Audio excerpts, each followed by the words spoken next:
Hello everyone, it's Shane Kanto, your Wasteland reviewer, and I'm here to review The Kitchen, and this is from writer-director Daniel Kaluuya and Kibwe Tavares, and Kaluuya making his big writer-director debut here with this futuristic dystopian drama coming your way on Netflix.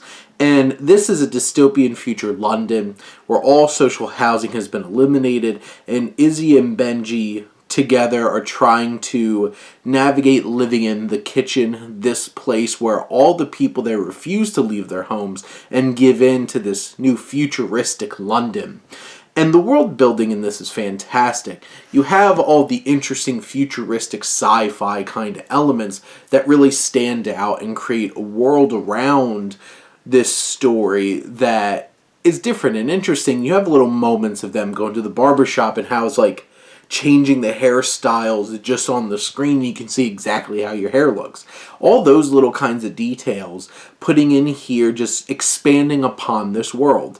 But equally as important is the kitchen, which has its own personality, has its own vibe, has its own community.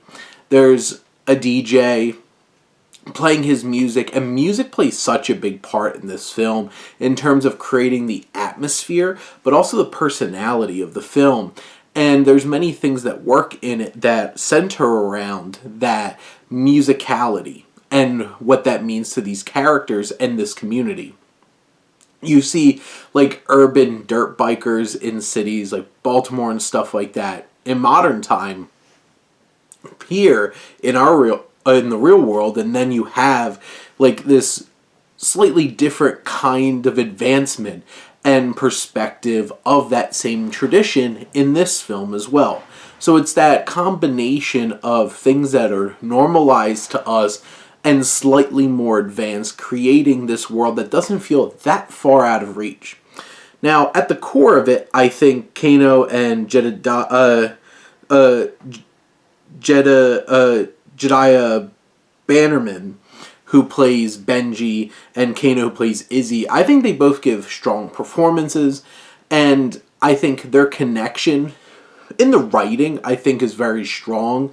I think the biggest thing with this film, though, despite the strong performances and the setup and everything, there's this coldness, there's this distance watching this film. There's a somber, very melancholic kind of feel to the film, and it's very interesting because it feels like a lot of like very subtle pulled back restrainedness that you see in a lot of Daniel Kaluuya's performances, which is interesting, and I guess he brings that to this film.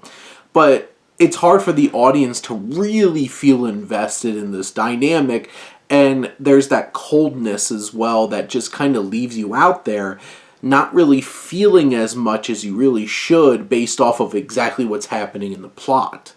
The plot says we should feel things, but for some reason there's just a disconnect with it. And I do think these performances are strong. I do think that the film kind of struggles on like this very personal kind of piece of the story and balancing the bigger world building kind of things. It might seem like an odd comparison, but it does give me like Gangs of New York vibe, where you have all of these elements going on in the greater world, but like you have this revenge conflict at the center, and that revenge conflict feels like it loses out to the bigger picture. And then you don't feel satisfied. I feel bits of elements of that kind of feel with this film. But in the end, I do think it's still a well-made and well-conceived world that this story is told in, with some strong performances. And that's enough, I feel like, to make this at least a good film or a fine film. Didn't blow me away, didn't love this. There's elements and potential, but here, in the end, it's still a rock-solid little sci-fi dystopian drama that you could get some satisfaction out of. But those are my thoughts on The Kitchen. Let me know what you think. Let's talk some movies. But thank you as always for tuning in and supporting your Wasteland reviewer.